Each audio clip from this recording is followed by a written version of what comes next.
একদম নিঃস্বার্থ ভালোবাসা, যিনি হচ্ছেন আমার সেই গর্ভধারিণী মা, যে মা আমার 10 মাস 10টা দিন গর্ভে ভরে লালন পালন করে একটি সন্তানকে বড় করে বহুত কষ্ট করে। তো সেই মাকে একটি গান, ওপার বাংলার নকুল বিশ্বাস একটি গান তো কি বলছে শুনবো সকলে মিলে একটু তাড়াতাড়ি। আমার সমস্ত দাদা ভাই এবং দিদি ভাইদেরকে বলবো আমার মাকে একটি গান, তো সকলে মিলে একটু আনন্দ করবো। কেমন কি হবে তো লাগে ওরে সত্য ছাড়া বন্ধু বান্ধব কাছে আসে না, ওরে বিনা স্বার্থে দুনিয়ায় কেউ ভালোবাসে না, স্বার্থ ছাড়া ভালোবাসে কে ভালোবাসে গো? আমার সঙ্গে তালে তালে বলতে হবে, কে ভালোবাসে? মা না বউ? মা। মা এখানে শব্দ মা। আমার দাদা ভাইদেরকে বলবো, কে ভালোবাসে? মা না বউ? মা। একদম ঠিক বলেছে। তুমি কি বলছো? বউ। এখানকার নিহাত পাবলিকটা খুব ভালো জানো তো। বাবু সোনা বলছে তাই তো?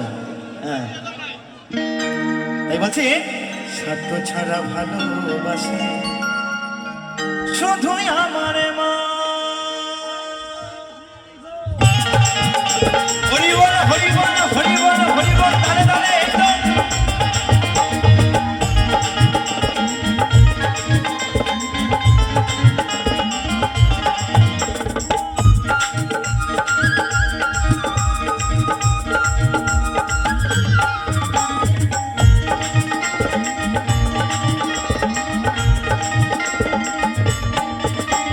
স্বার্থ ছাড়া বন্ধু বান্ধব কাছে আসে না, বিনা স্বার্থে দুনিয়ায় তো ভালোবাসে না। স্বার্থ ছাড়া বন্ধু বান্ধব কাছে আসে না, বিনা স্বার্থে দুনিয়ায় কেউ ভালোবাসে না। একসাথে সকলে মিলে, স্বার্থ ছাড়া ভালোবাসে শুধুই আমার মা, স্বার্থ ছাড়া ভালোবাসে শুধুই আমার মা।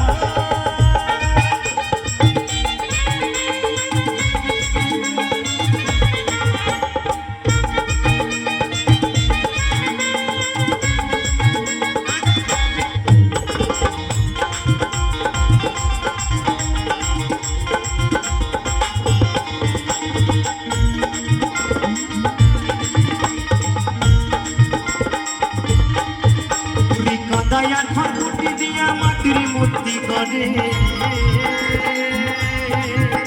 আমার লক্ষ টাকা মজুরি নাই মূর্তির ঘরে করে।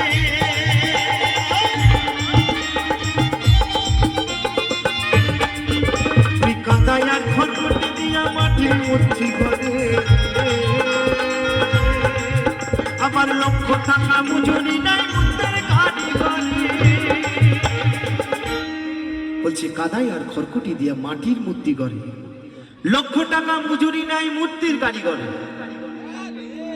এই কথা সকলেরই জানা যে একটি মাটির প্রতিমাকে আনতে গেলে, এই যে মায়ের মূর্তি যখন আমরা আনি, তখন কিন্তু এই মূর্তিটা বানাতে গেলে খরচা লাগে বাবা, সেই মিস্ত্রিকে খরচা দিতে হয়।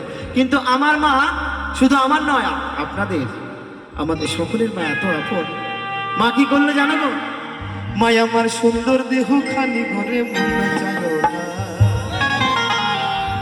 তা মা এত সুন্দর একটি দেহ তৈরি করেছে সন্তানকে, তবু সন্তানের কাছে কিন্তু মূল্য চাইনি। তাহলে কি ভালোবাসে? স্বার্থ ছাড়া ভালোবাসে শুধুই আমার মা, স্বার্থ ছাড়া ভালোবাসে শুধুই আমার মা।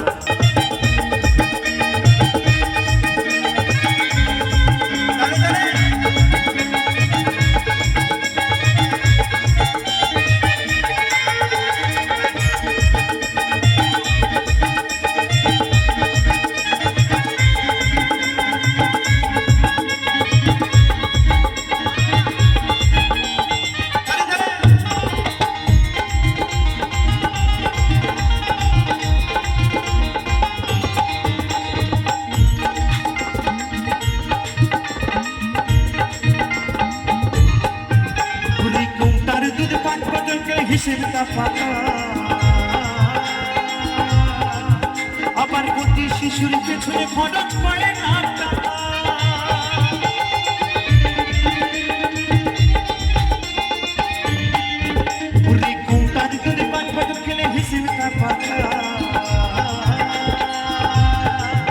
আবার প্রতি শিশুর পেছনে খরচ করে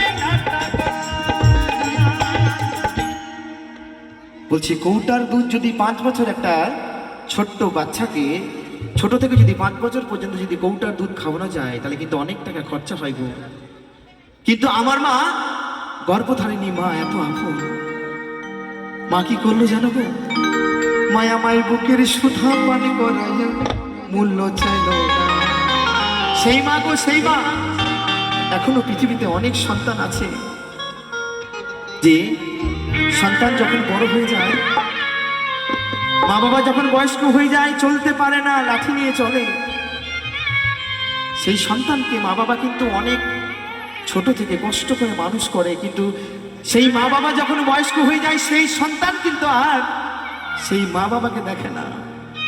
দুমুঠো অন্যের জন্য আবার সেই মা বাবাকে বৃদ্ধাশ্রমে আশ্রয় দিতে হয়। এখন সোশ্যাল মিডিয়ার যুগ মা, এখন ফেসবুকে দেখতে পাওয়া যাচ্ছে, ইদানিং কিছুদিন আগে দেখছি যে বয়স্ক মাকে লাঠি মেরে ঘর থেকে বার করে দিল। কোন যুগে বাস করছি আমরা? যে মা আমাদেরকে এত কষ্ট করে মানুষ করছে, সেই মাকে ঘর থেকে লাঠি দিয়ে বার করে দিলাম। হাইরে কলিকাল। সেই সন্তানদের জন্য বলবো, ওগো মায়ের মতো আপন কেউ হবে না। শত দুঃখ কষ্ট যন্ত্রণা আসুক না কেন, যার নাম মা, সেই মা সেই বিপদের সামনে ঢাল হয়ে দাঁড়াবে, বলবো ওগো আমার